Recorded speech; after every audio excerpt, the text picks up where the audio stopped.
बिस्मिल्लाहिर्रहमानिर्रहीम। अस्सलाम वालेकुम नाजरीन, आप यूट्यूब चैनल देख रहे हैं। मैं इमरान खान हूँ। नाजरीन, एक सबसे पहले तो वो खबर ले लें जो मैंने आपको बताया था कि इमरान खान साहब का केस लगा हुआ है इस्लामाबाद हाई कोर्ट में। उनके वकला ये कह रहे थे कि इमरान खान साहब को अगर आज बेल मिल जाती है, और ये कोई मसला नहीं है, उन्होंने ये दावा किया था कि अगर ये बेल मिल जाती है तो फिर इमरान खान साहब को कोई रोक नहीं सकता, वो आज रिहा हो जाएंगे।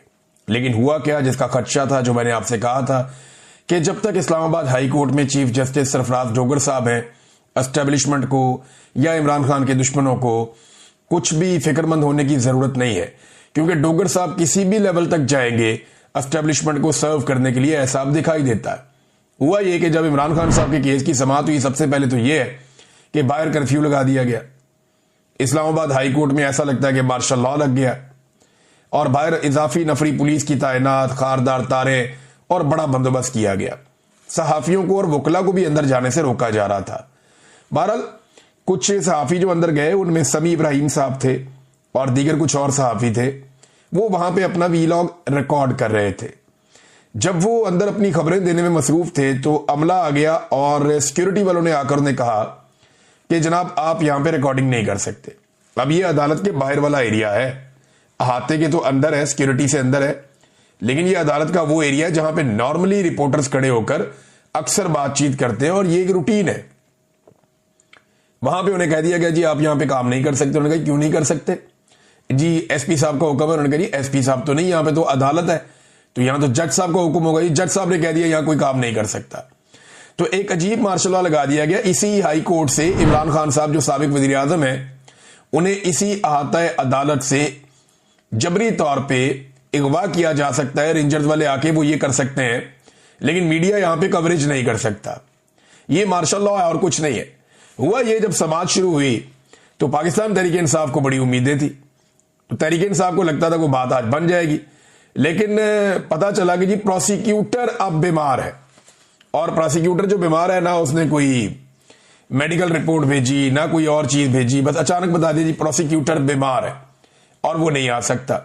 नॉर्मली ये होता है कि बीमार हो तो जज एक आधे दिन की, 2 दिन की तारीख दे देता है कि ठीक है भाई, कल आके पेश हो जाए, नहीं तो अपनी मेडिकल रिपोर्ट लेकर आए, नहीं तो फिर आप उनकी जगह किसी और को बोले वो पेश हो जाए।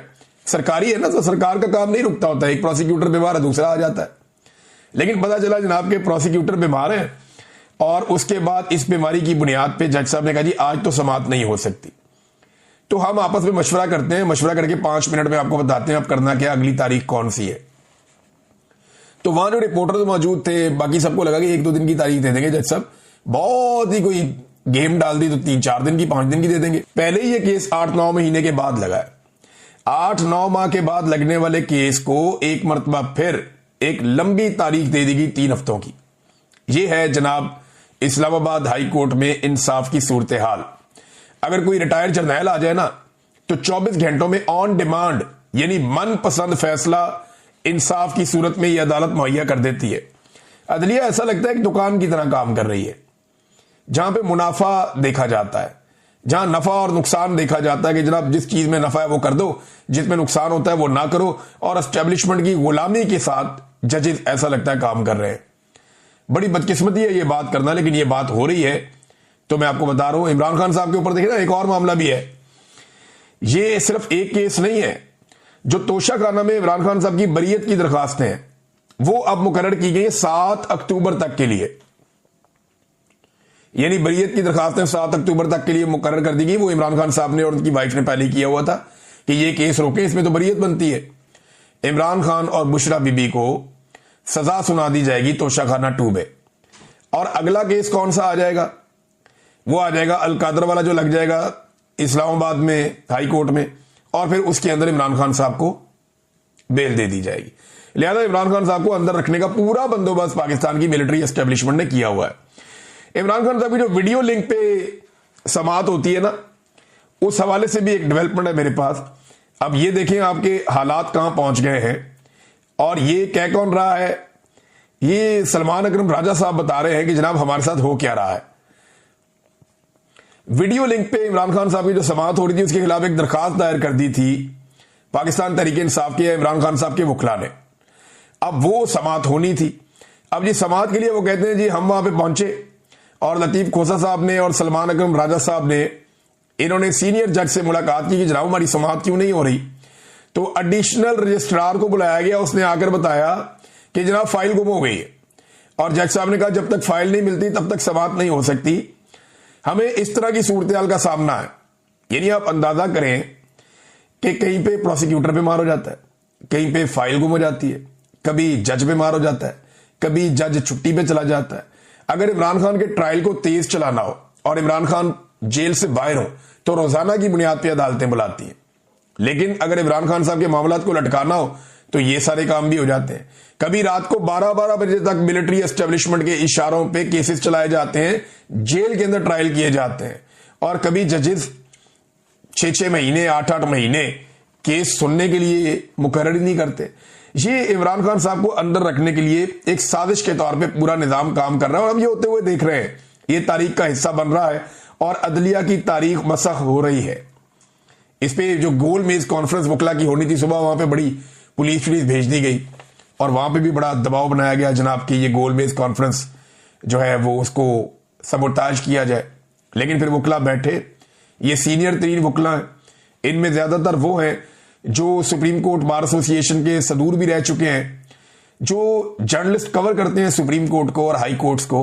सीनियर तरीन सहाफी वो भी वहां मौजूद थे, सदीक जान साहब थे, मुतीउल्लाह जान साहब थे, बाकी इन सहाफियों ने भी वहां पे बातचीत की। इस गोल मेज कॉन्फ्रेंस से सहाफियों ने भी खिताब किया क्योंकि वो अदलिया को कवर करते चले आ रहे हैं और वो इसका एक हिस्सा है। तो उन्होंने भी अपनी बातचीत की। इसमें 2-3 चीजें ना सदीक जान ने बड़ी जबरदस्त की और ये बातें बिल्कुल दुरुस्त है, अल्लाह ताला उनकी हिफाजत करे। नंबर 1 उन्होंने कहा जी कि अब पहले तो ये होता था ना वकील अच्छा कर लो, फिर होता था जी वकील करने की क्या जरूरत है, आप जज ही कर लें। तो अब जनाब कहा जाता है कि सेक्टर कमांडर के साथ आपका ताल्लुक हो तो फैसला आपके हक में आएगा। ये अदलिया की टोटल औकात रह गई है कि एक कर्नल या ब्रिगेडियर रैंक का बंदा जो है वो अब जजों की जो उनको बताएगा फैसला क्या करना है। ये हालात पैदा हो गए।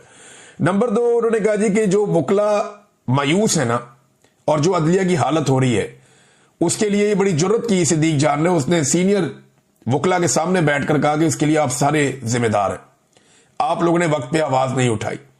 और आज से चंद साल के बाद जब वकला ये देखेंगे कि अदलिया कितनी तबाह हो गई है तो उसके लिए वो जिम्मेदार इन जजों को नहीं ठहराएंगे, आपको जिम्मेदार ठहराएंगे। ये जिम्मेदारी आपके कांधों पर है। और ये गोल मेज कॉन्फ्रेंस यहां करने की बजाय आपको सुप्रीम कोर्ट ऑफ पाकिस्तान के दरवाजे पे होना चाहिए था, वहां पे ये बात करनी चाहिए थी। बड़ी इंपॉर्टेंट चीजें सदीक जान साहब ने कही। मुतीउल्लाह जान साहब ने बताया कि अदलिया पे किस तरह का खिलवाड़ हो रहा है। और इसके अलावा जो है वो एक स्टेटमेंट है, ये बड़ा इंपॉर्टेंट है। ये स्टेटमेंट है जनाब हामिद खान साहब का। हामिद खान साहब फरमाते हैं हमने पहले ही दिन कहा था कि 26वीं तरमीम के बाद इस मुल्क में ना आइन रहेगा ना अदलिया नाम की कोई चीज रहेगी।